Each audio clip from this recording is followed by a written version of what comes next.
ॐ अज्ञानतिमिरन्धस्य ज्ञानाञ्जनशलाकया चक्षुरोन्मिलितं येन तस्मै श्रीगुरवे नमः।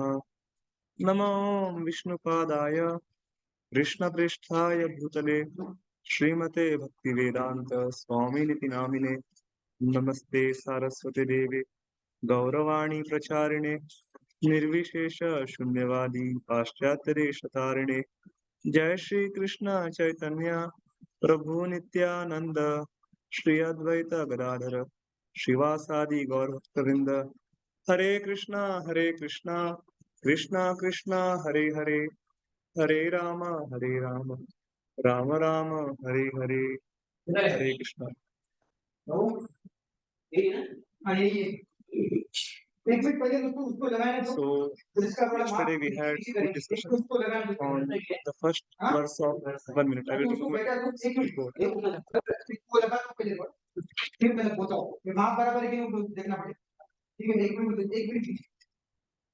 yes.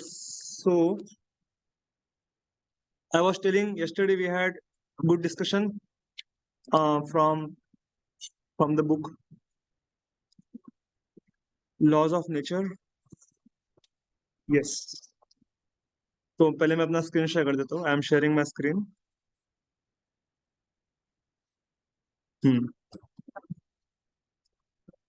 ठीक है।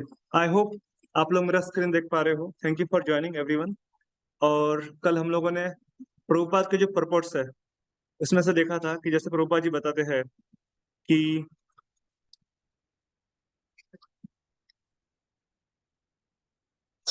जो 6 प्रकार के अर्जेस शक्तियां होती है, वाचो वेगम, मनसा क्रोध वेगम, जीवा वेगम, उदर उपस्थ वेगम, तो इनको कंट्रोल करने पर ही व्यक्ति गोस्वामी बन सकता है। और जो इन अर्जेस, इन उत्तेजनाओं के अंतर्गत फंस जाता है वो कौन है? वो गोदास है, ऐसा वो बताते हैं।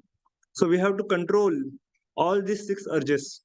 और प्रभुपाद जी ने लॉर्ड शिवा का एग्जाम्पल दिया कि जब देवता लोग शिव जी से कार्तिकेय प्राप्त करना चाहते थे तो उन्होंने पार्वती को भेजा, लेकिन शिव जी जरा भी डिस्टर्ब, उनका मन उद्वेगित नहीं हुआ। तो और फिर इस प्रकार से हम देखते हैं कि शिव जी धीर पुरुष है। और ऐसे उन्होंने कई सारे एग्जाम्पल दिए जिसके बारे में हम कल विस्तार चर्चा कर चुके हैं। और आखिरी में हमने देखा कि जितने भी 108 उपनिषद है उसमें 11 अत्यंत महत्वपूर्ण उपनिषद है, और उन 11 में से ईशोपनिषद सर्वोपरि है, ऐसा प्रभुपाद जी लिखते हैं। उपनिषद का अर्थ है निकट, उप का अर्थ है निकट, अतः ईशोपनिषद का ज्ञान आपको कृष्ण के निकट ले जाएगा, ऐसा वो यहाँ पे लिख रहे हैं। ठीक है, विल गो अहेड। तो हम लोग without wasting time will go ahead. तो मैं एक पैराग्राफ पढ़ूंगा, उसके बाद में आप लोग पढ़िए। विद्वत समाज में वेदों को श्रुति प्रारंभिक प्रमाण के रूप में माना जाता है। ये वेद दूषित बद्ध जीवों के शोध कार्य द्वारा स्थापित किया गया ज्ञान नहीं है। Very important. ऐसे लोगों की इंद्रिया अपूर्ण होती है, अतः वे वस्तुओं को यथारूप नहीं देख सकते। वे केवल सिद्धांत बगाड़ते हैं, ऐसा हो सकता है, वैसा हो सकता है। यह ज्ञान नहीं है। ज्ञान निश्चित होता है, उसमें कोई संदेह या त्रुटि नहीं रहती। बद्धजीव गलतियां करते हैं, मोहग्रस्त हो जाते हैं और धोखा देते हैं। वे किस तरह धोखा देते हैं? जब कोई भगवत गीता को ना समझे, ना समझते हुए भी उस पर टीका लिखता है तो वह अबोध जनता को धोखा देता है। Very nice. I can give some examples afterwards. We'll have some examples. जिसके पास विद्वान की उपाधि होती है वह भगवत गीता की लोकप्रियता का लाभ उठाकर टीका लिखता है। ऐसे तथाकथित विद्वान दावा करते हैं कि कोई भी व्यक्ति अपना खुद का मत व्यक्त कर सकता है, किंतु भगवत गीता में कृष्ण कहते हैं कि केवल उनके भक्त ही गीता को समझ सकते हैं। अतः ये तथाकथित विद्वान धोखा दे रहे होते हैं। एक्चुअली अगर आप देखो इंडिया में तो बहुत बड़ा ट्रेंड है कि अगर आपके पास पैसा है, आपके पास फॉलोअर्स है, तो आप किसी भी शास्त्रों पे टीका टिप्पणी कर सकते हो। रामायण पे टीका टिप्पणी करते हैं, महाभारत पे करते हैं, भागवतम पे करते हैं, गीता पे करते हैं, स्पेशली पॉलिटिशियंस। मैं किसी का नाम नहीं लूंगा, लेकिन बहुत सारे भारत के जो राजनीति हुए, मंत्री हुए, प्रधानमंत्री हुए, उन्होंने भी भगवत गीता पे अपने जो कमेंट्रीज है, अपने मत प्रस्तुत किए। लेकिन वो कमेंट्री कैसे है? वो मायावादी मत है। वो कहते हैं कि भगवत गीता जो है वो कृष्ण ने नहीं, कृष्ण के अंदर जो प्रकाश है, ब्रह्म ज्योति, जो भगवान के अंदर प्रकाश निकलता है, उसने वो गीता सुनाई है। तो हमें कृष्ण को समर्पित होने की आवश्यकता नहीं है। तो इस प्रकार से वो अपना मायावाद मत प्रस्तुत करके लोगों को भ्रमित करते हैं। There are so many examples. तो I will tell one small incident which happened. अगर आप लोगों ने डॉक्टर सर्वपल्ली राधाकृष्णन की गीता के बारे में सुना होगा, तो प्रभुपाद जी हमेशा कहते थे कि ये मायावाद गीता है। और जब वो उनसे मिलने गए उनके अंतिम दिनों में, सर्वपल्ली राधाकृष्णन को पैरालिसिस हो चुका था और वो बोलने में भी समर्थ नहीं थे वो। And he was completely paralysed, bed ridden. तो प्रभुपाद ने अपने शिष्य श्याम सुंदर प्रभु जी से कहा बाहर आने के बाद कि देखो, इन्होंने भगवान को जिंदगी भर भगवान की निंदा की है, भगवान को ब्लास्फेम किया है, उनको नीचा दिखाने का प्रयास किया है। इसलिए अभी देखो, वो ही suffering from paralysis and so many diseases. तो ये एक एग्जाम्पल है। ऐसे बहुत सारे एग्जाम्पल हम लोग ले सकते हैं कि लोग गीता तो लेते हैं, लेकिन अपने मत को प्रदर्शित करने के लिए। कुछ लोग कहेंगे कि गीता का सार क्या है? योगा करो, या गीता का सार है धन कमाओ, युद्ध करो, है ना? इस प्रकार से अपने अपने मत को प्रदर्शित करते हैं। लेकिन प्रोपा जी लिखते हैं कि भगवत गीता में कृष्ण ने कहा है केवल उनके भक्ति गीता को समझ सकते हैं। अतः ऐसे सो कॉल्ड स्कॉलर्स एंड विद्वान, विद्वान अर्थात जो बहुत ही बुद्धिजीवी है, वो हमको बेवकूफ बना रहे हैं, धोखा दे रहे हैं। Okay, will go ahead.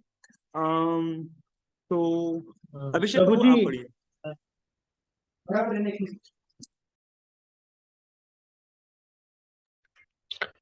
हरे कृष्ण प्रभु। निष्कर्ष यह है कि यदि आप यथार्थ आध्यात्मिक ज्ञान चाहते हैं तो आपको ऐसे प्रामाणिक गुरु के पास जाना होगा जिसने परम सत्य को जान लिया हो। अन्यथा आप अंधकार में रहेंगे। आप यह नहीं सोच सकते, ओ मेरे चाहे गुरु मैं चाहे गुरु बनाऊं या ना बनाऊं, कुछ भी हो, पुस्तकें तो हैं ही जिनसे मैं सीख सकता हूँ, किंतु नहीं, वैदिक आदेश है तविज्ञानार्थ सा गुरुमेव विगच्छेत्। गच्छेत शब्द है अवश्य जाएं। ऐसा नहीं कि चाहे हो जाए चाहे तो ना जाएं। दिव्य ज्ञान को समझने के लिए गुरु के पास जाना ही चाहिए। यही वैदिक आदेश है।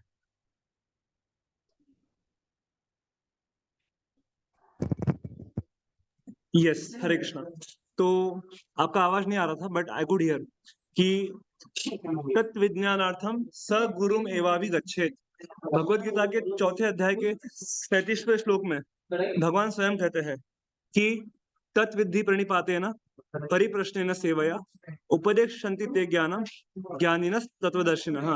अगर आपको ज्ञान समझना है तो जो गुरु तत्वदर्शी है, जिसने तत्व को समझ लिया है, आप उनसे ज्ञान लीजिए और फिर आपका ज्ञान परफेक्ट हो जाएगा। और ज्ञान अर्जित करने की विधि क्या है?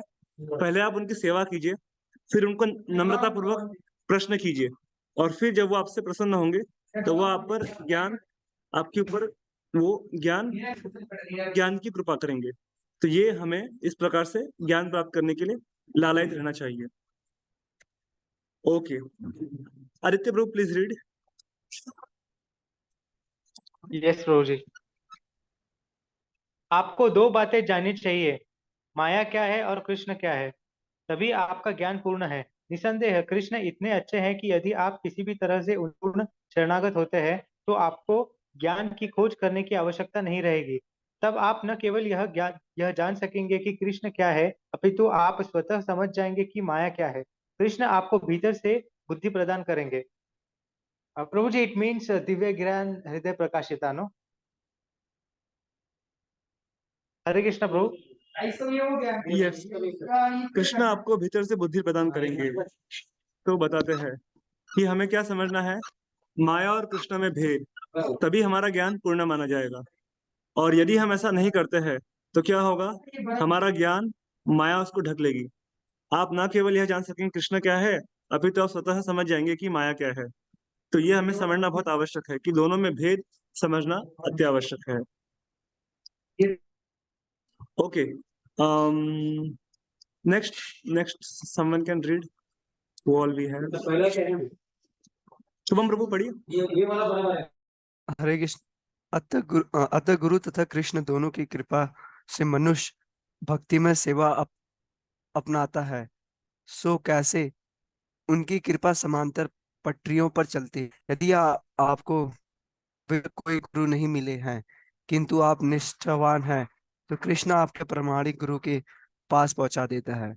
और यदि आप प्रमाणित गुरु पा जाते हैं तो वो आपको कृष्ण के पास ले जाएगा। कृष्ण आपके हृदय में सदैव चैत्य भीतर के गुरु के रूप में आसीन रहते हैं। इसी चैत्य गुरु स्वर के बाहर गुरु के रूप में प्रकट करते हैं, इसलिए गुरु कृष्ण के प्रत्यक्ष प्रतिनिधि होते हैं। ईशोपनिषद कहती है कि हमें विद्या तथा अविद्या को जानना चाहिए। अविद्या भौतिक ज्ञान का छंद वेश में अज्ञान है। श्रीला भक्ति विनोद ठाकुर ने अपने एक गीत में लिखा है कि भौतिक ज्ञान का प्रगति केवल माया के दायरे में की प्रगति है। आप भौतिक ज्ञान में जितना ही अधिक बहते उलझते जाएंगे उतना ही कम कृष्णा भावनामृत को समझ पाएंगे। भौतिक ज्ञान में बड़े चढ़े लोग सोचते हैं इस बार कृष्ण भावनामृत आंदोलन से क्या लाभ। उन्हें उनमें आध्यात्मिक ज्ञान के लिए कोई आकर्षण नहीं रहता। वे अविद्या के अत्यधिक तालीन रहते हैं। यस, तो प्रभुपाद जी बता रहे हैं इधर कि गुरु हमें अंदर से भी मार्गदर्शन देते हैं, जिन्हें हम चैत्य गुरु कहते हैं, और वो हमें बताएंगे कि प्रामाणिक गुरु कौन है। और इस प्रकार से कृष्ण आपके हृदय में सदैव चैत्य गुरु भीतर के गुरु के रूप में आसीन रहते हैं। इसी चैत्य गुरु स्वयं को बाह्य गुरु के रूप में प्रकट करते हैं। सो वो प्रेरणा आपको भगवान स्वयं देते हैं कि हमारे गुरु कौन है और हमसे किन्हें पालन करना है और किनके आदेशों के अनुसार अपना जीवन निर्वाह करना है। और वो भक्तिनाथ ठाकुर से लिख रहे हैं कि भौतिक ज्ञान की प्रगति केवल माया के दायरे की प्रगति है, और आध्यात्मिक ज्ञान यह हमें कृष्ण भावनामृत आंदोलन में प्राप्त होता है। उनमें आध्यात्मिक ज्ञान के लिए कोई आकर्षण नहीं रहता, जो भौतिकवादी लोग हैं, और वे हमेशा माया में डूबे रहते हैं, अविद्या में डूबे रहते हैं। तो उनके बहुत सारे भजन है भक्तिनाथ ठाकुर के, हमारा जीवन सदा पापे रथ, ना ही कोई पुण्य रलेश। इस प्रकार से उन्होंने कई भजन लिखे हैं कि जहाँ पर हम केवल अज्ञानतावश हम पाप करते रहते हैं और जरा भी हमारे अंदर आध्यात्मिक आकर्षण जागृत नहीं होता है। ठीक है, will go ahead. Yes, next पढ़िए, समवन कैन रीड।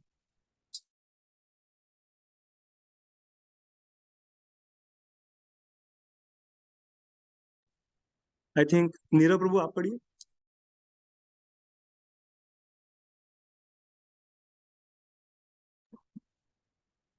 ठीक है, मैं पढ़ता हूँ। कुछ भारतीय किशोर भारत की आध्यात्मिक संस्कृति का तिरस्कार करके प्रौद्योगिकी सीखने के लिए पश्चिम में आते हैं। Some chat has come. Oh, no microphone. अच्छा, जब वे यह देखते हैं कि जिन वस्तुओं को उन्होंने भारत में तिरस्कृत कर दिया था उन्हें ही मैंने पश्चिम में चालू कर दिया है, तो उन्हें आश्चर्य होता है। पश्चिम में मेरे आने का कारण यह है कि आधुनिक भारत ने आध्यात्मिक ज्ञान को ठुकरा दिया है। आज भारतीय सोचते हैं कि यदि वे पाश्चात्य टेक्नोलॉजी का अनुकरण कर सके तो वे सुखी बन सकेंगे। यह यह माया है। यस, वे यह नहीं देखते कि टेक्नोलॉजी में भारतीयों से 300 गुना अधिक बढ़ चढ़े लोग भी सुखी नहीं हैं। भारत ना तो अमेरिकी ना यूरोपियन टेक्नोलॉजी की कम से कम अगले 300 वर्षों तक बराबरी कर सकेगा, क्योंकि पाश्चात्य देश दीर्घकाल से टेक्नोलॉजी का विकास करते रहे हैं, किंतु सृष्टि के आदिकाल से भारतीय संस्कृति आध्यात्मिक संस्कृति रहती आई है। देखिए, हर एक कंट्री का, हर एक देश का अपना एक यूएसपी होता है। यूएसपी मतलब यूनिक सेलिंग प्रोपोजिशन। तो अमेरिका का यूएसपी है technology, you know, world's first power, second power, जो भी इनको कहते होंगे। इंडिया का यूएसपी क्या है? स्पिरिचुअलिटी। इंडिया, भारत जो है वो जगत का विश्व गुरु है। तो जो आध्यात्मिक ज्ञान का जो मार्गदर्शन है पूरे विश्व में दे सकता है। तो प्रभुपाद जी एग्जाम्पल दे रहे हैं, ये 1970 की बात है जब प्रभुपाद जी ने ये पुस्तक लिखा कि पश्चिम में मेरे आने से लोगों को चिंता होती है कि जिस चीज को हम ठुकरा के भारत से अमेरिका आए, योगा, भक्ति, भगवान, नाम जप, साधना, अभी वही सब चीजें अमेरिका में भी शुरू हो गई है। क्योंकि वास्तविक सुखी होने का मार्ग अध्यात्म का मार्ग है। और हम भौतिक तौर पे कितना ही प्रयास क्यों ना कर ले, लेकिन जो भौतिक सॉल्यूशंस है, मटेरियल सॉल्यूशंस, वो हमारे मटेरियल प्रॉब्लम्स को सॉल्व नहीं कर सकते। For that we need spiritual solutions. Material problems can not be solve by material solutions. उसके लिए हमें आध्यात्मिक गुरु और आध्यात्मिक तत्वों का सहारा लेना पड़ता है, जो कि अत्यावश्यक है। Okay, will go ahead. Yes, Abhishek Prabhu, please read.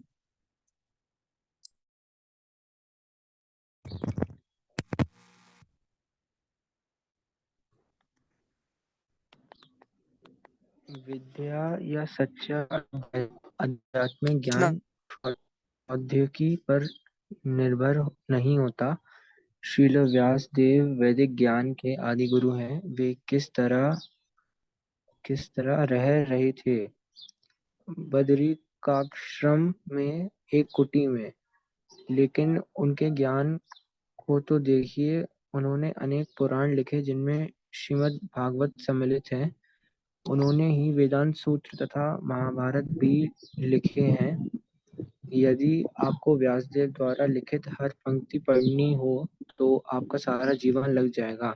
अकेले श्रीमद् भागवत में 18,000 से कम श्लोक नहीं है, और हर श्लोक इतना सार गर्भित है कि उसे पूरी तरह समझने में सारा जीवन लग जाएगा।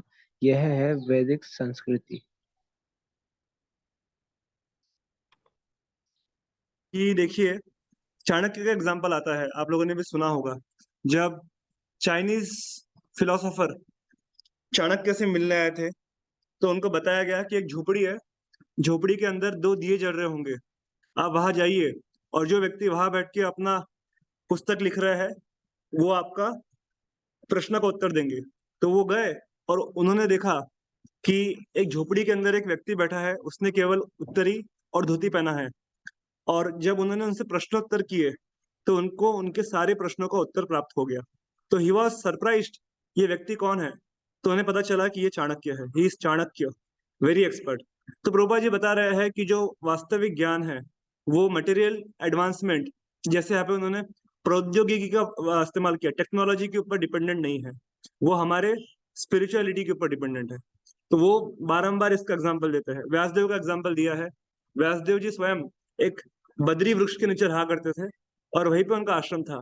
लेकिन उन्होंने जो ग्रंथ लिखे, चार चार वेद, 108 उपनिषद, 18 पुराण, श्रीमद् भागवतम, महाभारत, क्या क्या लिखा, बाप रे।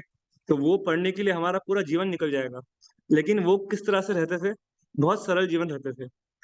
और उसके बाद हमारे षड गोस्वामी अगर आप देखेंगे तो जीव गोस्वामी, उन्होंने 4 लाख श्लोक लिखे।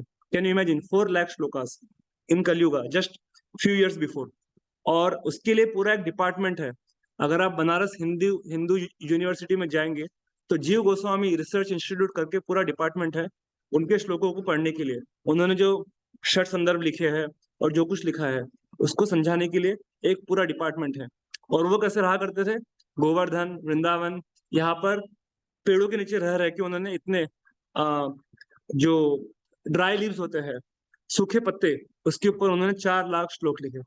तो इस प्रकार से हम देखते हैं कि real advancement is advancement of our consciousness, Krishna consciousness. हमारी चेतना का विकास ही वास्तविक विकास है।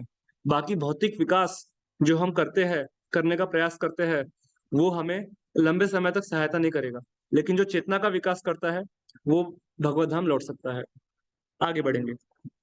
Yes, Aditya Prabhu, please read. Yes Prabhu ji. वैदिक वाह, ये क्या है प्रभु जी? वांग्मय, वांग्मय।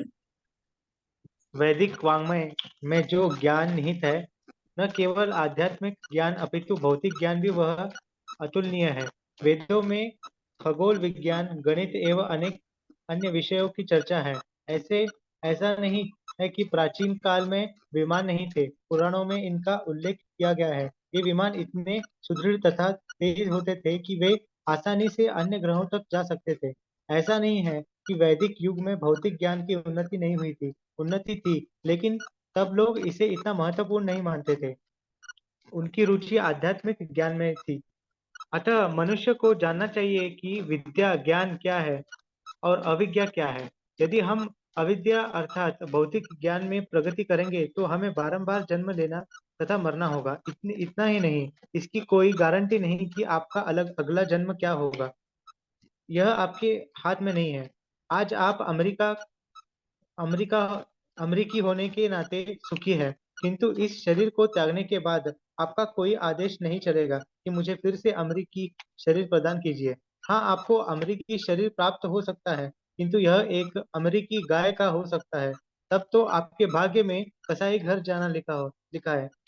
इसलिए भौतिक ज्ञान का अनुशीलन, राष्ट्रवाद, समाजवाद, यह वाद वह वाद केवल समय का घोर अपव्यय है। अच्छा हो कि असली ज्ञान अर्थात वैदिक ज्ञान का अनुशीलन किया जाए, जो कृष्ण की शरण तक ले जाने वाला है। जैसा कि भगवत गीता में कृष्ण कहते हैं, बहुनाम जन्मनाम ते ज्ञान ज्ञानवान मां प्रपद्यते। सच्चे ज्ञान वाला व्यक्ति अनेकानेक जन्मों के बाद कृष्ण के पास आता है और यह सोचकर उनकी शरण ग्रहण करता है कि हे कृष्ण, आप सर्वस्व है। ज्ञान के समस्त अनुशीलन का यही अंत है। Yes, very important. तो प्रभुपाद जी लिख रहे हैं कि जितने भी इजम्स है, इजम्स मतलब एल्ट्रुइज्म, ह्यूमनिज्म, और क्या क्या होता है, वेगाज्म, बहुत सारे होते हैं। अभी तो बहुत सारे कलयुग में नए नए आते रहते हैं। तो ये सब केवल समय की घोर बर्बादी है, ऐसा प्रभुपाद जी बता रहे हैं। तो हमें क्या करना है? अपने समय को असली ज्ञान अर्जित करने में लगाना चाहिए, जो कि वैदिक आध्यात्मिक ज्ञान है, जो हमें गुरु परंपरा में प्राप्त होता है, जो कृष्ण के शरण तक ले जाने वाला है। और प्रभुपाद जी भगवद गीता का बहु चर्चित श्लोक, फेमस श्लोक कोट करते हैं, बहुनाम जन्म नाम अंते ज्ञानवान माम प्रपद्यते वासुदेव सर्वमिति स महात्मा सुदुर्लभः। जो व्यक्ति समझ जाता है कि वासुदेव भगवान कृष्ण ही सर्वे सर्वा है, ऐसा व्यक्ति सुदुर्लभ है। He is one out of millions and trillions. तो ये हमें समझना चाहिए। और जो उनकी शरण ग्रहण करता है, वो वास्तविक में बुद्धिमान व्यक्ति है। और वही ज्ञान का अंत है। ज्ञान का अंत अर्थात हम ये समझ जाए कि भगवान कृष्ण ही सर्वे सर्वा है। भोक्ताराम यज्ञ तपसाम सर्वलोक महेश्वरम सुहृदम सर्वभूतानाम ज्ञात्वा माम शांति मृच्छति। और यही हमारे जीवन का पीस फॉर्मूला है। प्रभुपाद जी लिखते हैं 5.29 में, पीस फॉर्मूला, कि भगवान श्री कृष्ण ही कंट्रोलर है, प्रोपराइटर है, इंजॉयर है, मेंटेनर है, सब कुछ कृष्ण ही है। अगर आप इस बात को स्वीकार कर लेते हो और उनकी प्रेम में सेवा में लगते हो, तो आप वास्तविक शांति को प्राप्त कर सकते हो। और जैसे 15 अध्याय के 15वें श्लोक में भगवान कहते हैं कि वेदेश सर्वे अहमेव वेद्यो वेदांत कृत वेद विदेव चाहम। जितने भी वेद है, वेदों का प्रारंभ भी मैं ही हूँ, वेदों का मध्य भी मैं ही हूँ, और वेदों का अंत भी मैं ही हूँ। और जो मुझे समझ लेता है, वो व्यक्ति वेदांत कृत, he has become expert in the knowledge of the Vedas. If he understands me, अगर वो मुझे शरणागत होता है और मेरी भक्ति करता है, तो उसने सभी वेदों के सार को समझ लिया है, जो कि मेरी भक्ति करना है। Very nice. तो Prabhupada is telling here.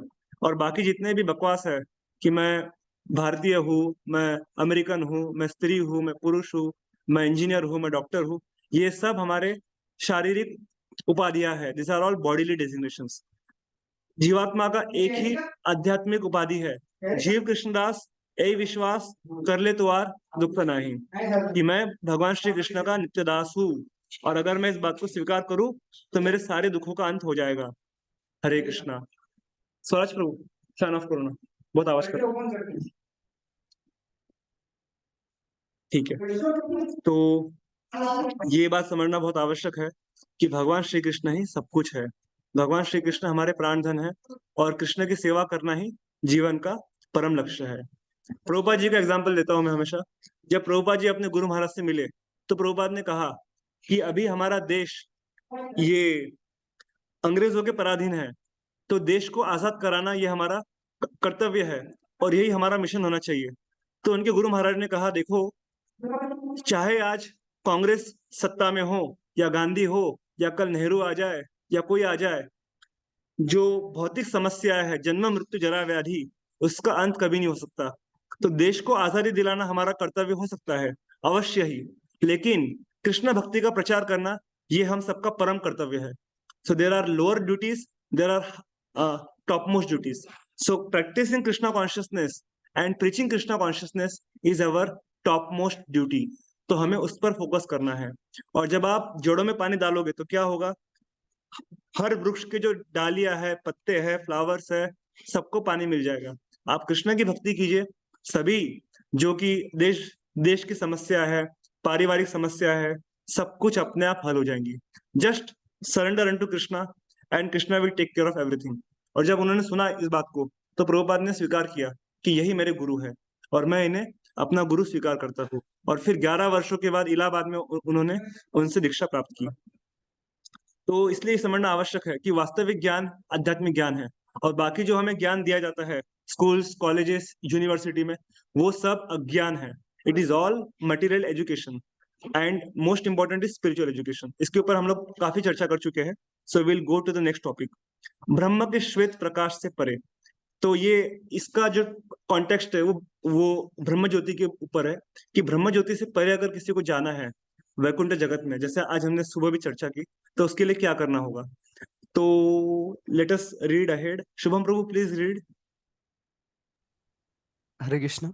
Ishopanishad कहती है, मनुष्य को चाहिए कि पूर्ण पुरुषोत्तम भगवान तथा उनके दिव्य नाम को तथा नाशवन भौतिक सृष्टि के साथ साथ उसके नश्वर व्हाट इज दैट दिस नश्वर देवताओं, नश्वर देवताओं, मनुष्य तथा पशुओं के बारे में ठीक से जाने।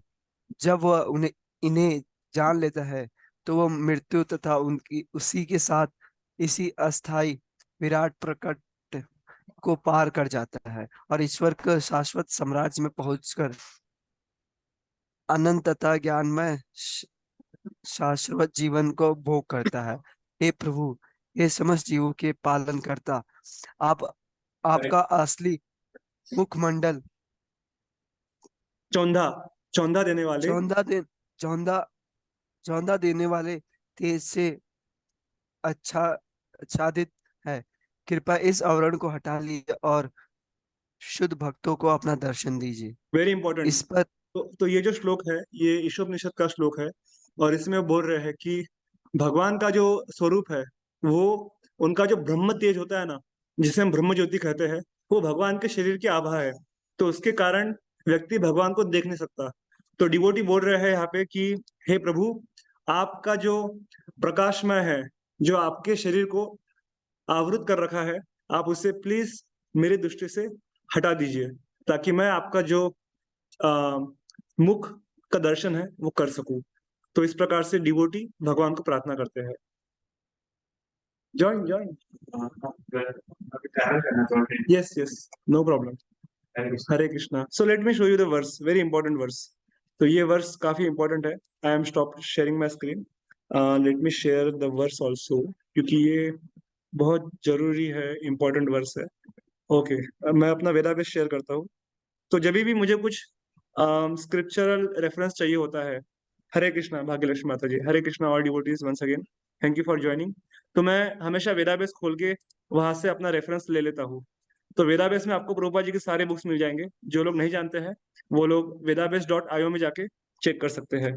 तो इसमें वो श्लोक आता है जो अभी हमने पढ़ा, उसमें जहां पर डिवोटी भगवान से प्रार्थना करता है। Yes please remove, yes very good.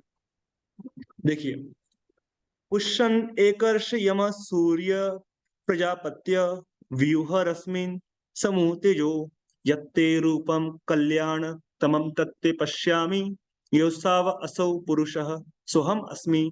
इसमें देखिए वो बोल रहा है कि oh my lord, oh primeval philosopher, maintainer of universe, regulative principle, destination regulating principle of universe, destination of pure devotees, well-wisher of progenitors of mankind, please remove the effulgence of your transcendental rays so that I can see your form of bliss.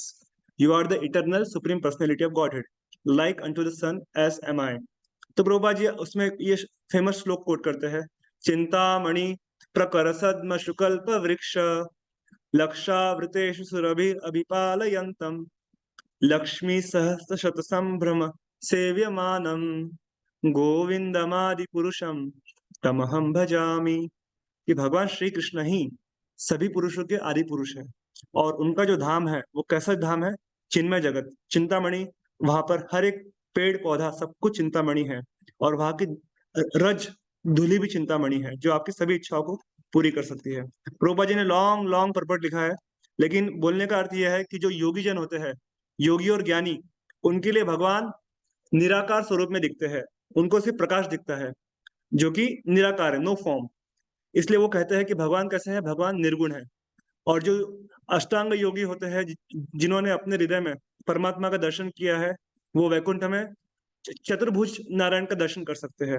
लेकिन जो भक्त होता है वो गोलोक में जाके भगवान राधा कृष्ण की सेवा कर सकता है, उनका जो शाम सुंदर स्वरूप है, ब्रजेंद्र नंदन जी, उनका दर्शन कर सकता है। तो ये श्लोक ये मैं पिन कर देता हूँ चैट में, आप लोग इसको बाद में देख लीजिएगा। So this is very important. हालांकि ईशोपनिषद पूरा पुस्तक इंपॉर्टेंट है, लेकिन हमारा जो अभी करंट टॉपिक है वो it is for laws of nature. तो ये मैंने श्लोक पिंक किया हूँ, आप इसको वेदावेस में देख सकते हैं। Again coming back to our reading, तो ये हमने पढ़ा अभी कि प्रभु आप सभी के पालन करता है, तो कृपा करके जो आपके मुख से, आपके शरीर से जो आभा निकलती है, आप उससे दूर कर दीजिए ताकि मैं आपका दर्शन कर सकूं, क्योंकि हम आपके शुद्ध भक्त हैं। अपने शुद्ध भक्तों को अपना दर्शन दीजिए। तो भगवान का दर्शन प्राप्त करना केवल भक्तों के लिए संभव है, और जैसे मैंने बताया, कर्मी, ज्ञानी, योगी, इनके लिए भगवान का जो प्रकाश है, अधिक से अधिक भगवान का प्रकाश या भगवान की ध्वनि, इसका वो लोग दर्शन कर सकते हैं। यहाँ तक कि देवतागण भी जब वो क्षीर सागर में जाके भगवान से प्रार्थना करते हैं, तो आप देखेंगे भागवतम में उनको दर्शन नहीं होता है, वो केवल बादलों के माध्यम से भगवान की आवाज सुनते हैं, भगवान की वाणी सुनते हैं और अपने कार्यों को आगे करते रहते हैं। लेकिन दर्शन प्राप्त करना केवल और केवल भक्त के लिए संभव है। तो ये बात समझना अति आवश्यक है। ओके, तो वी हैव 5 मिनट्स लेफ्ट। तो 5 मिनट्स में हम लोग नेक्स्ट 2-3 पैराग्राफ्स कवर करेंगे। Yes, we have to cover this. Yes, so please go ahead, read. कोई पढ़ना चाहेगा? Someone wants to Hare volunteer? Krishna. Yes, please read. Hare Krishna Gaurav. यहाँ पर ईशोपनिषद ईश्वर के साम्राज्य का वर्णन करती है। हर लोगों का, चाहे वह आध्यात्मिक हो या भौतिक, एक का अधिष्ठाता देव होता है। उदाहरण उदाहरणार्थ सूर्यलोक का अधिष्ठाता देव विश्वासवन है। इसकी जानकारी हमें भगवत गीता के प्राप्त में होती है। इस तरह भौतिक आकाश के भीतर लाखों करोड़ों ब्रह्मांड है और प्रत्येक ब्रह्मांड में लाखों करोड़ों ग्रह तथा हर ग्रह के एक अधिष्ठाता देव है। भौतिक आकाश में ब्रह्म ज्योति या आध्यात्मिक आकाश है जहाँ असंख्य वैकुंठ है ग्रह है। हर वैकुंठ ग्रह में नारायण रूप में भगवान का प्रधानत्व रहता है और हर नारायण का भिन्न नाम होता है, यथा प्र, प्रभु प्रद्युम्न, अनिरुद्ध, संकर्षण आदि। प्रद्युम्न प्रद्युम्न अनिरुद्ध संकर्षण आदि। इन ग्रहों का कोई कोई नहीं देख सकता क्योंकि वह आध्यात्मिक ब्रह्म ज्योति से अगच्छित है। आच्छादित जिस तरह चौंधाने वाले सूर्य प्रकाश के कारण सूर्य मंडल में कोई नहीं जा सकता, आध्यात्मिक आकाश में यह तेज कृष्णलोक गोलोक वृंदावन से आता है, जो कि वैकुंठ से भी ऊपर है और जहाँ पर एकमात्र कृष्ण का ही अधिष्ठता है। Okay, I will show you the Goloka chart. ये मैंने सवेरे क्लास में भी दिखाया था, तो बिकॉज प्रभुपा जी उसके बारे में बोल रहे हैं तो will show you quickly, very important. तो जो प्रभुपा जी लिख रहे हैं वो हम उसको पीडीएफ के फॉर्म में देखने का प्रयास करेंगे।